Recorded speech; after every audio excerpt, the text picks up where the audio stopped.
আজকের গল্প বর্ষা ঘোষের লেখা মাতৃত্ব। শোন দিদি, ছেলের বিয়ে দিচ্ছিস খুব ভালো কথা, কিন্তু বউয়ের রাশ নিজের হাতে রাখবি। একে তো সৎ ছেলে, তার উপর বউ আনছিস, আগা গোড়া টাইট দিয়ে রাখবি। সংসার কিন্তু নিজের হাতের মুঠোয় রাখবি। ছেলের গায়ে হলুদের তত্ত্ব সাজাতে সাজাতে কথাগুলো বলছিলেন রীতা দেবী। মিতালি দেবী কাজ সেরে এসে বোনের পাশে বসলেন। মুখে এক টুকরো পান দিয়ে হেসে বললেন, এতদিন তোর কোনো কথাই আমার মনে লাগেনি, তবে আজকের কথাগুলো খুব একটা ভুল বলছিস না। সংসার তো আমি বউয়ের হাতে কোনোভাবেই ছাড়বো না। রীতা দেবী যেন আরো উৎসাহ পেলেন। দেখিস দিদি, এত কষ্ট করে ছেলে মানুষ করেছিস, বউ এসে ছেলেকে তোর থেকে দূরে সরিয়ে দেবে না তো? মিতালি দেবী হেসে বললেন, না রে, আমার মৃণাল তেমন ছেলে নয়। বিয়েবাড়ির ব্যস্ততার মাঝেও বোন দিদিকে নানা কুমন্ত্রণা দিয়েই চলেছিলেন। বহু বছর আগে সতীশবাবুর প্রথম স্ত্রী পরমা সন্তান জন্ম দিতে গিয়ে মারা যান। কোলে রইল একরত্তি ছেলে মৃণাল। বাড়িতে ছিলেন শুধু সতীশবাবুর বৃদ্ধা মা, যিনি নানা অসুখে ভুগছিলেন। একদিন তিনি ছেলেকে বললেন, বাবা, আর একটা বিয়ে কর, এই দুধের বাচ্চাটাকে কে দেখবে? সতীশবাবু রাজি হচ্ছিলেন না।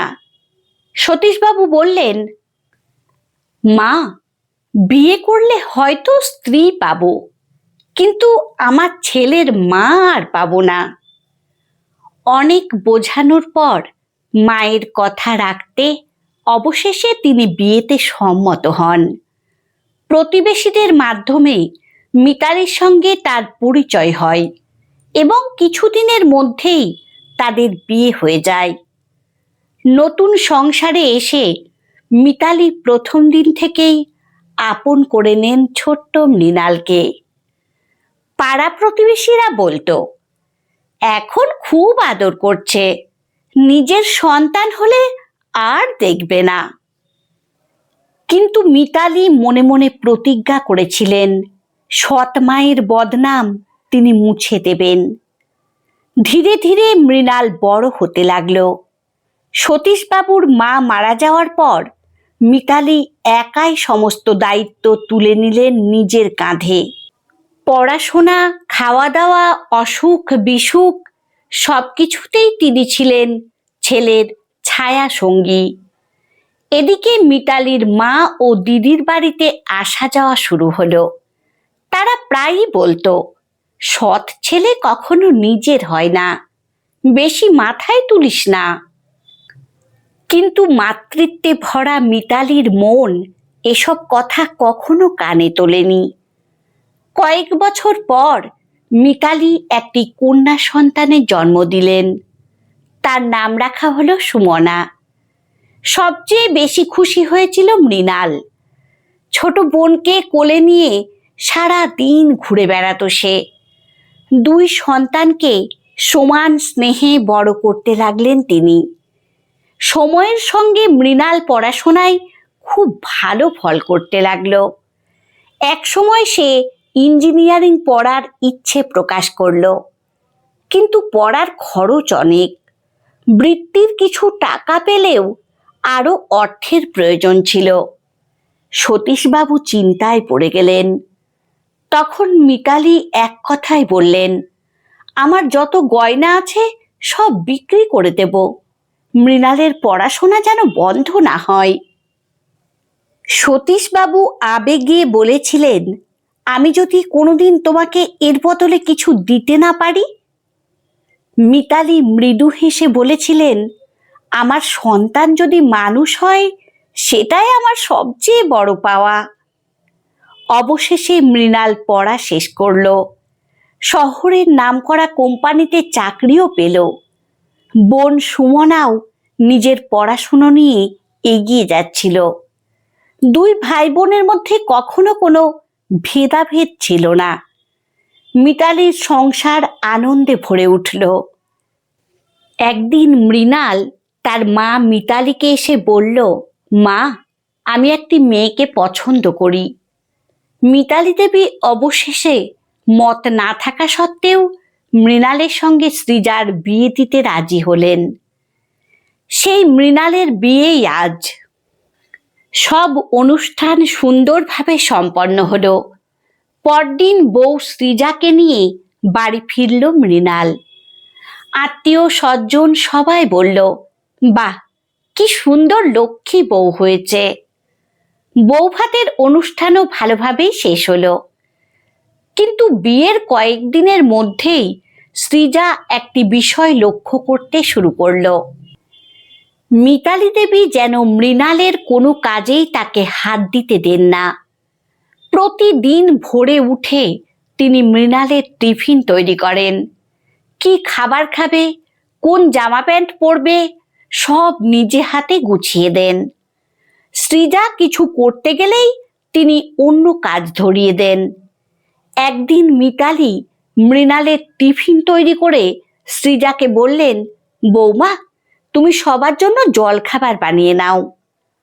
সৃজা তাই করল। তারপর শ্বশুর শাশুড়িকে পরিবেশনও করল। ঠিক যখন মৃণাল অফিসে বেরোবে তখন মিতালি বললেন, তুমি বরং দুপুরে রান্নার জন্য সবজি কেটে রাখো। সৃজা বুঝতে পারল শাশুড়ি চান না সে মৃণালের সামনে বেশি সময় থাকুক। দিনের পর দিন এমন চলতে লাগলো। মৃণালের শরীর খারাপ হলেও সৃজাকে কাছে যেতে দিতেন না মিতালি। তিনি বোঝানোর চেষ্টা করতেন, ছেলের ভালো মন্দ একমাত্র মাই বুঝতে পারে, স্ত্রী নয়। ধীরে ধীরে শাশুড়ি বৌমার সম্পর্ক জটিল হয়ে উঠতে লাগলো। সবকিছুই লক্ষ্য করছিল মৃণাল। একদিন সৃজা কষ্ট পেয়ে স্বামীকে বলল, আমি কি তোমার কোনো কাজ করার যোগ্য নই? মা আমাকে কোনো সুযোগই দেন না। মৃণাল দীর্ঘশ্বাস ফেলে বলল, তুমি তো জানো মা আমাকে কত কষ্ট করে বড় করেছেন। হয়তো সেই কারণেই এমন করছেন।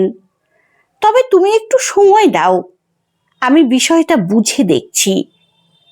আর মৃণালী বা কিভাবে মা ও স্ত্রীর মধ্যে তৈরি হওয়া দূরত্ব মিটিয়ে দেবে? আমি আর পারছি না শ্বশুর বাড়িতে থাকতে। এইভাবে থাকাটা যেন আমার পক্ষে দিন দিন অসহ্য হয়ে উঠছে। কাঁদতে কাঁদতে কথাগুলো বলছিল সুমনা। ফোনের ওপার থেকে মেয়ের কান্না শুনে মিতালি দেবীর বুকটা কেঁপে উঠল। ঘটনাটা শুরু হয়েছিল কয়েক মাস আগে। বিয়ের পর থেকে সৃজা দিনের পর দিন মিতালি দেবীর অদ্ভুত আচরণ সহ্য করে চলেছিল। মৃণালকে নিজের কাছ থেকে দূরে যেতে দিতে চাইতেন না মিতালি। ছেলের টিফিন থেকে জামা কাপড়, ওষুধ থেকে খাওয়া দাওয়া সব কিছু নিজের হাতে করতেন। সৃজা কিছু করতে গেলেই তিনি অন্য কাজে পাঠিয়ে দিতেন। মৃণাল বহুবার মাকে বোঝানোর চেষ্টা করেছিল, কিন্তু মিতালি দেবী উল্টো অভিমান করে বলতেন, হ্যাঁ রে বাবা, বুঝেছি, ছোট থেকে কষ্ট করে মানুষ করেছি, কিন্তু আমি তো সৎ মা, তাই হয়তো এখন আমাকে আর ভালো লাগে না। সবাই ঠিকই বলে, বিয়ের পর ছেলেরা বউয়ের কথাই বেশি শোনে। মায়ের এমন কটাক্ষপূর্ণ কথার সামনে মৃণাল একসময় চুপ করে গেল। অন্যদিকে সৃজার কষ্ট বাড়তেই লাগলো। একদিন সে মৃণালকে বলল, তুমি আমাকে নিয়ে আলাদা কোথাও চলো, আমি এভাবে আর থাকতে পারছি না। মৃণাল দ্বিধায় পড়ে গেল। সে মাকে কষ্ট দিতে চায় না, আবার স্ত্রীর কষ্টও দেখতে পারছিল না। সময় এগিয়ে এলো। ইতিমধ্যে মিতালি দেবীর মেয়ে সুমনার বিয়ে হয়ে গেল। পছন্দ মতো ছেলের সাথে সুমনার বিয়ে দেয়। সুমনাও সব সময় মায়ের পক্ষ নিত এবং অনেক সময় সৃজার ভুল ধরত। কিন্তু বিয়ের পর থেকেই সব কিছু বদলাতে শুরু করলো। একদিন হঠাৎ সুমনার ফোন এলো। মা, আমাকে এখান থেকে নিয়ে চলো, আমি আর পারছি না। মিতালি দেবী উদ্বিগ্ন হয়ে জিজ্ঞেস করলেন, কি হয়েছে মা? সুমনা কাঁদতে কাঁদতে বলল, শাশুড়ি মা সারাক্ষণ অনির্বাণকে চোখে চোখে রাখেন, আমাকে ওর কোনো কাজই করতে দেন না।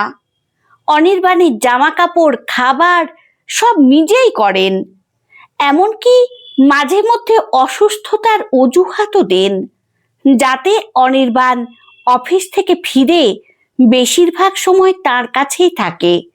আমার খুব কষ্ট হয় মা। মিতালি দেবী কিছুক্ষণ চুপ করে থেকে বললেন, তুই অনির্বাণকে কিছু বলিসনি?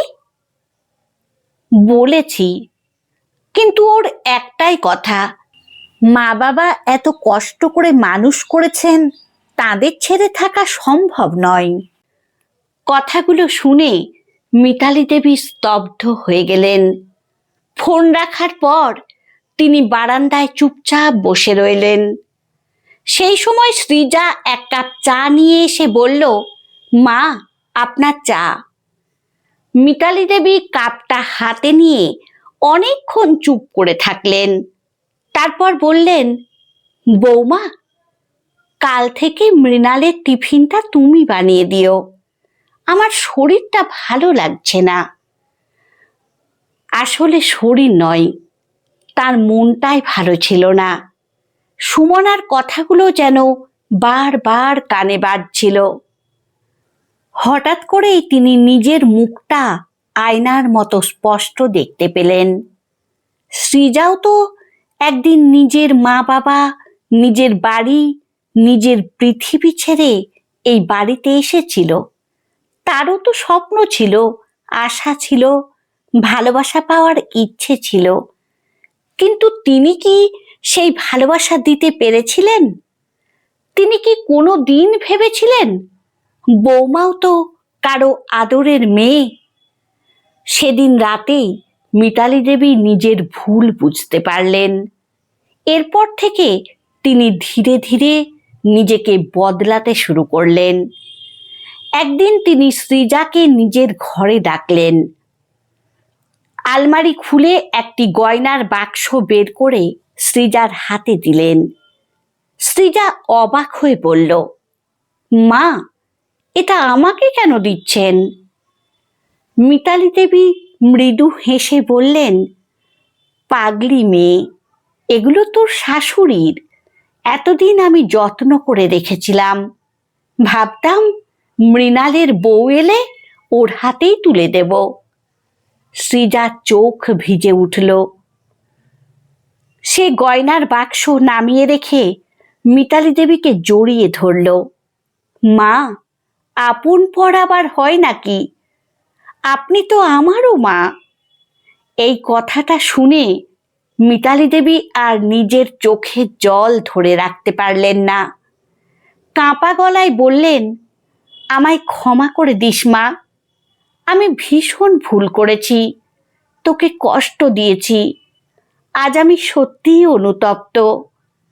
সেদিন দুজনের চোখের জল যেন সব ভুল বোঝাবুঝি ধুয়ে গেল। এরপর থেকে সৃজা আর মিতালি দেবী শুধু একে অপরের পরিপূরক হয়ে উঠলেন। এভাবেই কেটে যাচ্ছিল দিন।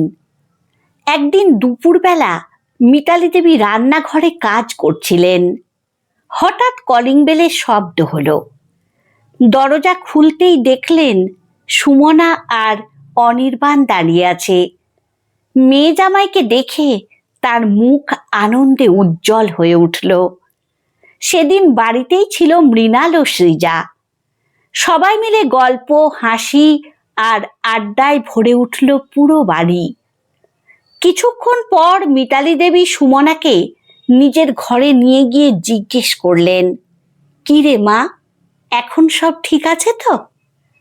সুমনা মাকে জড়িয়ে ধরে হেসে বলল, সব ঠিক আছে মা, তুমি কোনো চিন্তা করো না। তাহলে সেদিন এত কান্নাকাটি করছিলি কেন? সুমনা একটু দুষ্টু হাসি হেসে বলল, কারণ আমি চাইছিলাম তোমার আর বৌদির সম্পর্কটা ঠিক হয়ে যাক। মিতালি দেবী অবাক হয়ে তাকিয়ে রইলেন। সুমনা বলল, মা, আমি স্বীকার করছি আমিও বৌদির সঙ্গে ভালো ব্যবহার করিনি, কিন্তু বিয়ের পর বুঝেছি শ্বশুরবাড়িতে একটি মেয়ের মন কেমন থাকে। যখন দাদা তোমাকে বোঝাতে পারছিল না, তখন দাদা, অনির্বাণ আর আমি মিলে একটা পরিকল্পনা করি। আমি যদি তোমাকে বলি যে আমিও একই কষ্ট পাচ্ছি, তখন হয়তো তুমি বৌদির মনের অবস্থাটা বুঝতে পারবে। তাই একটু অভিনয় করতে হয়েছিল মা। মিতালি দেবী বিস্মিত হয়ে মেয়ের দিকে তাকিয়ে রইলেন। তারপর ধীরে ধীরে তার চোখ ভিজে উঠল। তিনি সুমনার মাথায় হাত রেখে বললেন, তোরা সন্তান হয়ে আজ আমার চোখ খুলে দিয়েছিস। নিজের ভুল বুঝতে পেরে আজ আমি সত্যিকারের আনন্দের মানে খুঁজে পেয়েছি। সেই মুহূর্তে ঘরের বাইরে থেকে সৃজা চায়ের ট্রে নিয়ে ভেতরে ঢুকল। মিতালি দেবী এগিয়ে গিয়ে এক হাতে মেয়ে সুমনাকে আর এক হাতে বৌমা সৃজাকে জড়িয়ে ধরলেন। সতীশবাবু দরজার কাছে দাঁড়িয়ে মুচকি হেসে বললেন, এই তো আমার সংসার। কারণ মিতালি দেবী অবশেষে বুঝেছিলেন ছেলের বিয়ে মানে শুধু একজন বৌমা পাওয়া নয়, আরেকটি মেয়েকে নিজের জীবনে স্থান দেওয়া। আর ভালোবাসা যত ভাগ করা যায় ততই তা বেড়ে যায়। আমার গল্প পাঠ যদি আপনাদের ভালো লেগে থাকে তাহলে লাইক, কমেন্ট ও শেয়ার করে দেবেন। ধন্যবাদ।